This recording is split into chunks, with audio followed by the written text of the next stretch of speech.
meteorologist Lisa Spencer. We've got the latest on weather. That's right. We are tracking some storms that will be coming our way. Before we get there, we've got some nice weather just around the corner.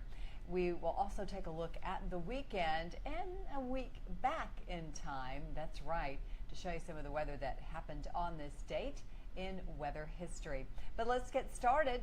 We will begin with what is going on, our top 4 on 4 as we make our way right here into the next couple of days. So we'll start out with that gorgeous view of what's going on right now. It is a beautiful day with some clearing taking place after some showers have moved out of the area. Nothing severe for us today, but we will find ourselves with some fog by morning.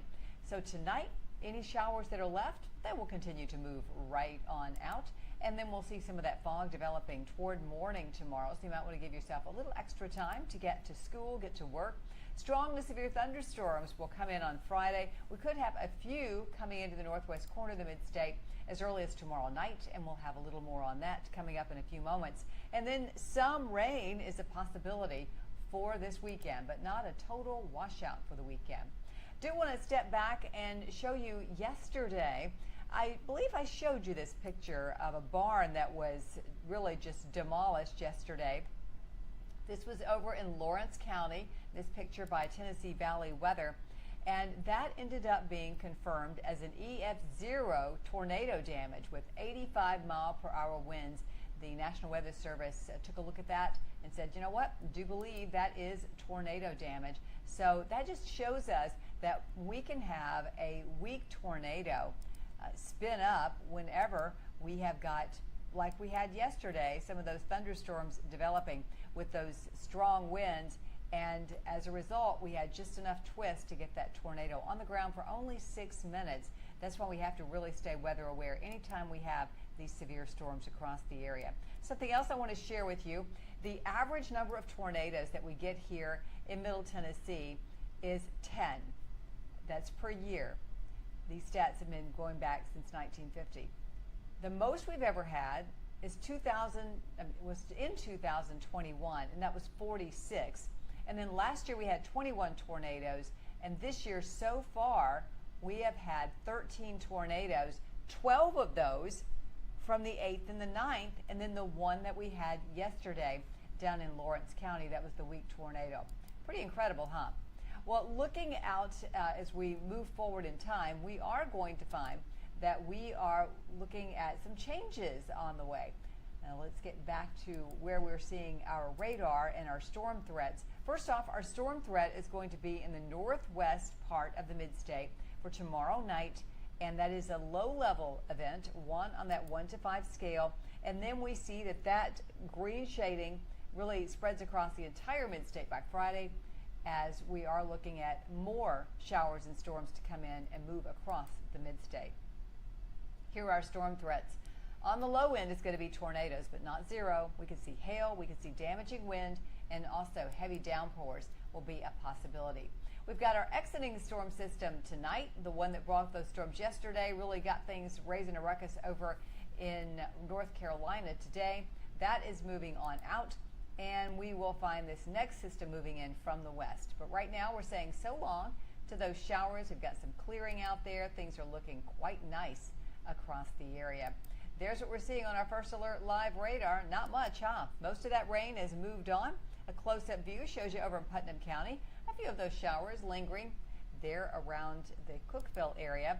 But all in all, it has been a dry start to the evening across the mid-state. Not much more out there to show you. Temperature-wise, we've been pretty pleasant today in the 70s, and our futurecast shows us continuing to be pretty mild throughout the night tonight.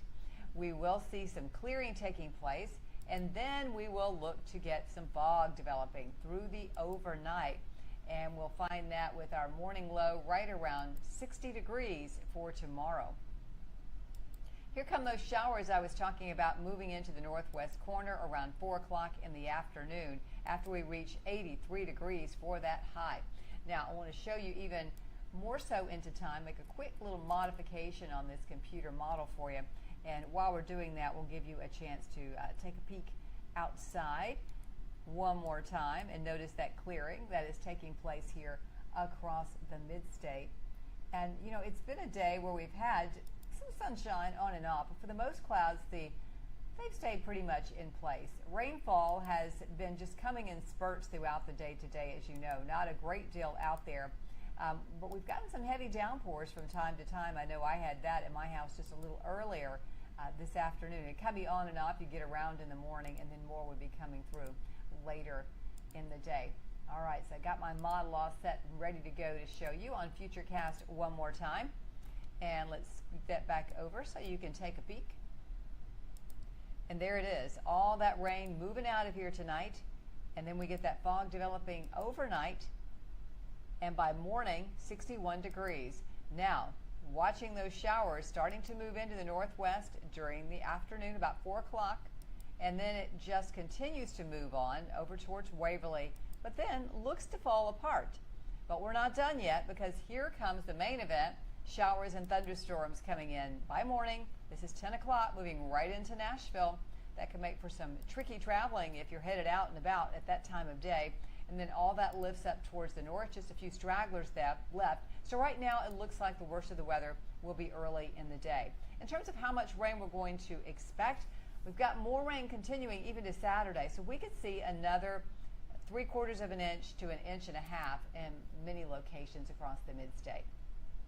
Tonight's weather, we'll look for a clearing sky, and then the clouds will come back in the form of some morning fog with 63 and a brighter sky by the time we get to 7 o'clock. Not everybody will see that fog, and I think tomorrow will be a much better day for a game of golf. 63 around 7 and 69 degrees right around 9 o'clock. So a lot of folks out at McCabe Golf Course today. During the afternoon, we'll see 83 degrees for that afternoon high. Here's a look at our first alert forecast for the next 7 days, and of course highlighting that chance of severe storms on Friday with a high of 76 degrees. Some spotty showers through Saturday, a high of 79. Sunday, how about that big warm up? 84 degrees. We'll be at 88 on Monday and up to 90 degrees by the time we get to Tuesday. And then we've got more showers and storms coming in Wednesday of next week. Now time for a look back, and we take you to May the 15th. The year was 1994. On this date in weather history, there was a deadly lightning strike that unfortunately a man was struck while he was parking his tractor trailer truck, and that resulted in his death. Just horrible story there from May 15th, 1994. And it just goes to remind you that I really consider lightning an underestimated killer when it comes to weather phenomena. It's not used as a criteria to see if a storm is severe, but it certainly can be dangerous in its own right, as evidenced by that gentleman who lost his life back in 1994 there in the Pleasant View area. Well, I'm going to leave you with a look at the 7-day forecast and invite you to join me on social media. As a matter of fact, I am simulcasting right now on Facebook and also on my YouTube channel. So you can check me out there at Lisa Spencer WSMV for Facebook, X, and Instagram, and on YouTube at youtube.com/c/Lisa Spencer. I hope you have a great night, and I invite you to join me tonight on WSMV4 at 10 o'clock. We stream that too on our app as well as popular streaming services. Have a great night.